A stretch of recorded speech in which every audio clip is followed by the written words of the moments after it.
आरती आवर झाली की नाही तयारी? होतीये हो. हं. गिफ्ट व्यवस्थित पॅक नको का करायला? हो.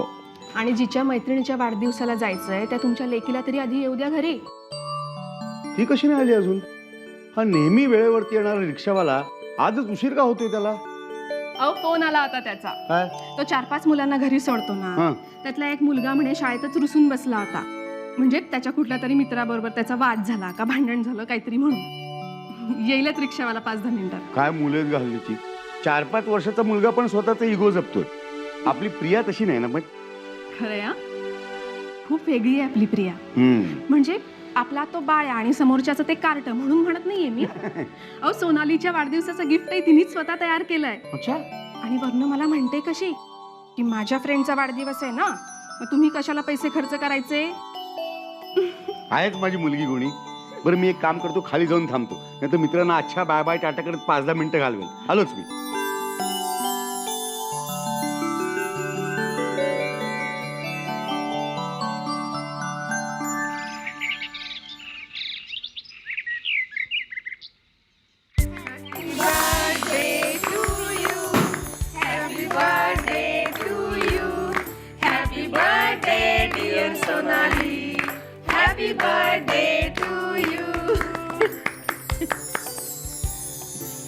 Happy birthday.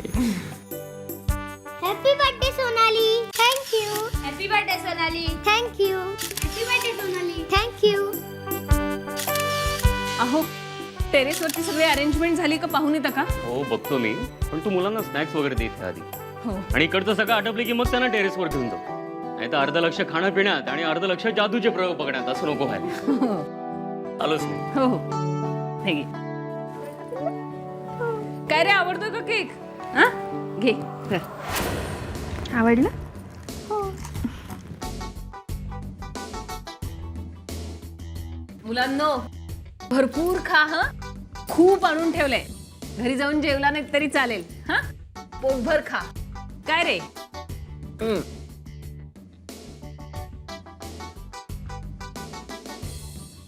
प्रिया बाळा भरपूर घेऊन ताटात सोडायचं नाही. जेवढं हवंय तेवढंच घ्यायचं. कळलंय? हो. आई तू चिंता नको करूस. महाराज बघतायत माझ्याकडे. मी असं टाकणार नाही.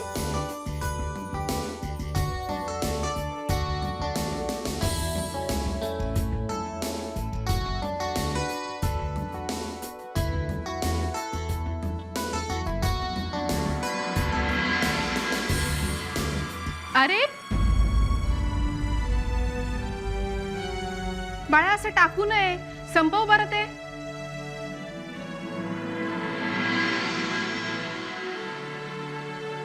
सोनाली. काकू मला पुरे झालं. सोनाली अगं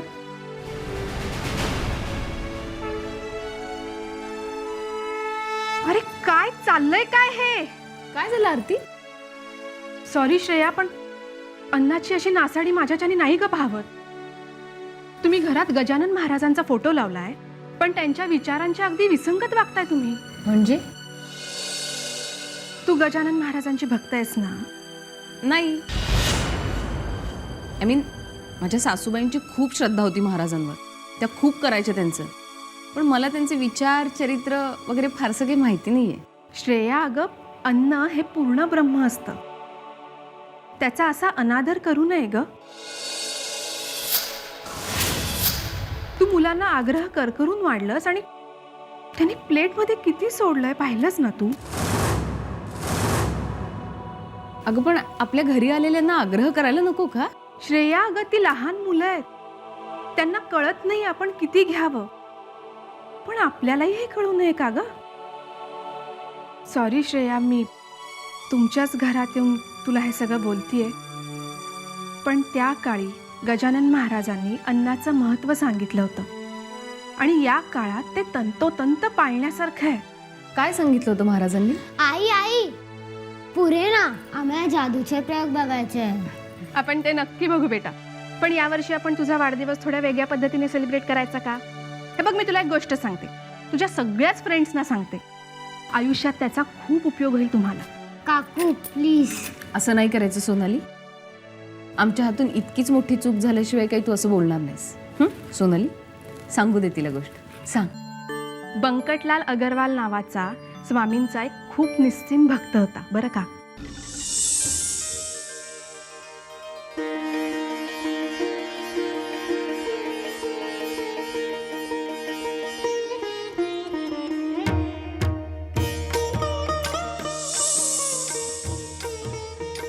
बंकटा, तुला काहीतरी बोलायचं आहे ना?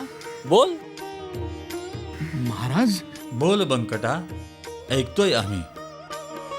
तुमच्या सहवासात मी अधिक काळ असतो हे मी माझं भाग्यच समजतो. पण असे अनेक भक्तगण आहेत जे तुमच्या दर्शनासाठी आतुर आहेत, पण त्यांना तुमचं दर्शन घडत नाही. हं? माझ्या घरात तुमचा दर्शन सोहळा आयोजित करावा अशी इच्छा अनेक भक्तगणांनी माझ्यापाशी बोलून दाखवली. तुमची जर परवानगी असेल तर बंकट, क्षमा करा महाराज. मला माहिती आहे तुम्ही सगळ्यांनाच काही जवळ करत नाही, पण येणाऱ्या भक्तगणांमधनं कोण खरा आहे कोण खोटा आहे याची पारख आपण करू शकता. खोट्यांना तांदळाच्या खड्याप्रमाणे तुम्ही बाजूला ठेवू शकता. हे काय मी तुम्हाला सांगायला नको? बंकटा, फार बोललास. बरं, येऊ आम्ही. महाराज, महाराज. बंकटलाल, अरे मंगतराम, अचलपूरून कधी आलात? आज सकाळीच आलो. असं? हे कोण? हा काय प्रकार आहे? यांच्या अंगावर तर धड कपडेही नाहीत. मंगतराम, ऋषीचं कुळ आणि नदीचं मूळ विचारू नये, तसंच संतांचंही. म्हणजे हे आमचं दैवत आहे. आमची गुरु माऊली गजानन महाराज. असं असं हेच का ते गजानन महाराज? अचलपुरात त्यांची ख्याती ऐकली होती, पण हे मूळचे कुठले? मंगतराम, पुन्हा तुम्ही तोच प्रश्न विचारताय. अहो, गंगा ही गंगा असते. गंगेचा उगम कुठे झाला, अस्त कुठे होतोय, हे असे प्रश्न का पडावे? गंगेच्या पवित्र पाण्यामध्ये आपण आपलं आयुष्य पवित्र करून घ्यायचं असतं.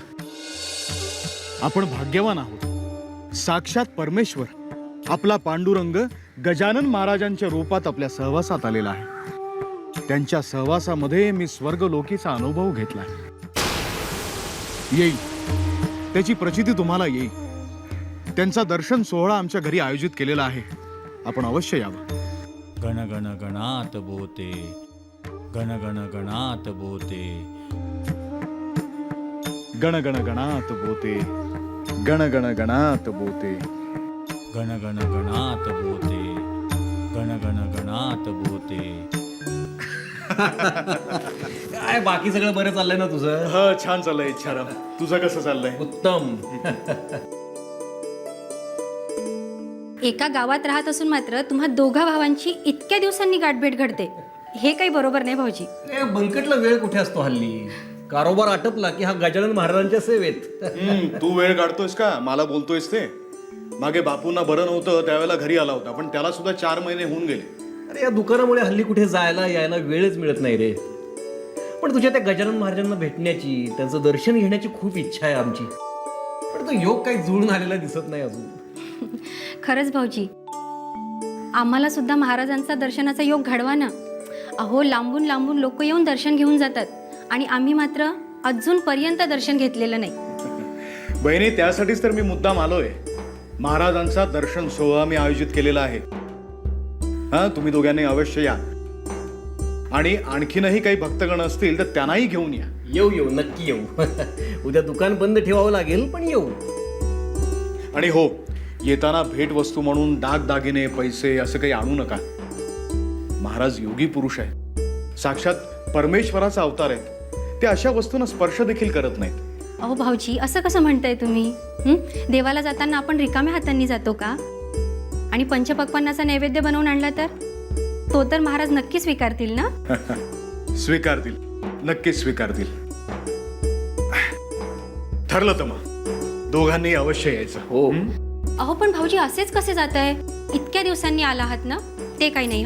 मी जेवल्याशिवाय जाऊ देणार नाही तुम्हाला. बहिणी, खरं तर तुमचा आग्रह मला मोडवत नाही, पण काय करू, बऱ्याच भक्तगणांना मला आमंत्रण द्यायचंय आणि वेळ फार थोडा आहे. पण तुम्ही दोघांनी अवश्य यायचं. बरे, अहो तुम्हीच काहीतरी सांगा ना त्यांना. तो ऐकणार आहे का? आधी महाराजांचं सेवा कार्य, मग बाकीचं सगळं काय. खरंय, दोघांनी या. येतो मी. शेवटी दर्शनाचा योग जुळून आलाच तर नाही. अगं माझ्या नावातच राम आहे, इच्छा राम. आपण फक्त इच्छा व्यक्त करायची, महाराज तथास्तु म्हणणार. आता आपण आणखी श्रीमंत होऊ, खूप श्रीमंत. हनुमान जयंतीचा दिवस उजाडला. बंकटलालच्या घरी उत्सवाच्या तयारीला सुरुवात झाली. अहो, एवढं मोठं शिवधनुष्य पेलतो आहोत आपण. महाराजांचा आपण आपल्या घरात दर्शन सोहळा आयोजित केलाय. झेपेल ना हो आपल्याला? झेपेल ग. एवढं कसं सहज बोलता हो तुम्ही? अहो, तुम्ही आमंत्रण केली आहेत ती सगळी माणसं तर येतीलच, पण आपल्या घरी महाराज येणार आहेत ही गोष्ट कानोकानी जाऊन त्यांचे आणखीही काही भक्तगण येतील. एवढ्या लोकांची उठबस करणं म्हणजे, हे बघा, आपल्याकडनं काही करायचं राहून गेलं ना तर सगळ्या जननिंदेला सामोरं जावं लागेल आपल्याला. याचा तरी काही विचार केलाय? तसं काहीही होत नाही. आणि मुळात आपण करतो आहोत हा विचारच मनातून काढून टाक. आपण निमित्त मात्र आहोत. आपल्याकडनं करवून घेतात ते महाराज. म्हणजे असं बघ की महाराजांची सेवा करता करता महाराजांचा दर्शन सोहळा आपल्या घरी ठेवावा हे माझ्या मनात कसं काय यावं? कोणी सुचवलं ते? कुणी बरं? अर्थात महाराजांनीच. महाराजांनी? अगं, महाराज कसं काय म्हणतील की बंकट माझा दर्शन सोहळा ठेव, त्यानिमित्तानं मला समाज प्रबोधन करायचंय. महाराजांनी त्यांच्या मनातला विचार हे माझ्या तोंडून वदवून घेतलाय. असंही होत असतं का? हो, असंच होतं. गुरु माऊली त्यांच्या भक्ताच्या माध्यमातून समाज कल्याणासाठी जे काही हिताचं करता येईल ते करून घेत असतात. आपण निमित्त मात्र असतो. आणि हे बघ, सगळं व्यवस्थित होईल. महाराज करून घेतील. गण गण गणात बोते, गण गण गणात बोते, गण गण गणात बोते.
गीता, तू काय करतेस?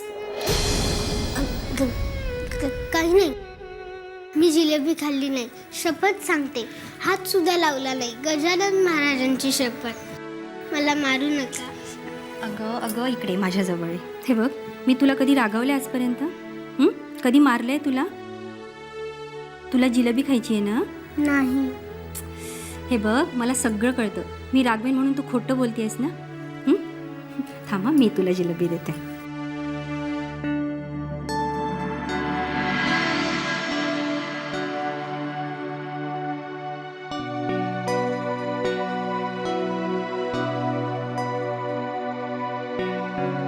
हे घे, हा जिलेबी खा. आणि जे हवं असेल ते मागायचं ना, लाजायचं कशाला? खा, जिलेबी खा.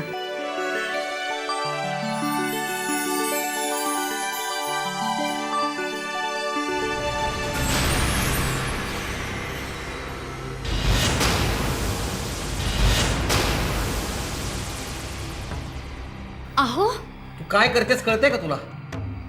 महाराजांना दाखवायचा नैवेद्य या मोलकर्णीच्या मुलीला खायला घालून उष्टावतेस. असला उष्टावलेला नैवेद्य खायला घालणारेस महाराजांना? अहो, मुलं म्हणजे देवाघरची फुलं असतात ना, निष्पाप असतात ती. आणि जिलेबी बघून तिच्या तोंडाला आलेलं पाणी मी बघितलंय. एखाद्याची अन्नावर जर लालसा झाली असेल तर त्याला जेवू द्यायचं ना, आपल्यालाच पुण्य मिळेल त्यात. तू मला पाप पुण्य नको शिकूस. असला उष्टा नैवेद्य महाराजांना खायला घातला तर त्यांचा कोप होईल. आपली भरभराट व्हावी म्हणून चाललोय आपण महाराजांकडे, भिकेला लागण्यासाठी नाही.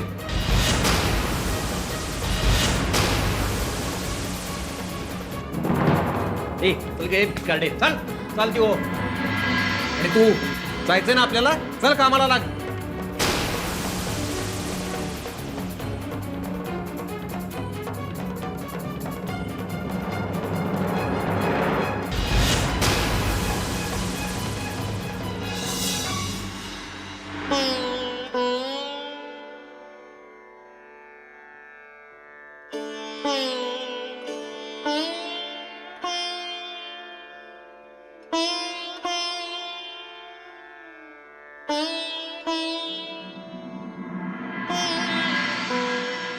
कोण का तू?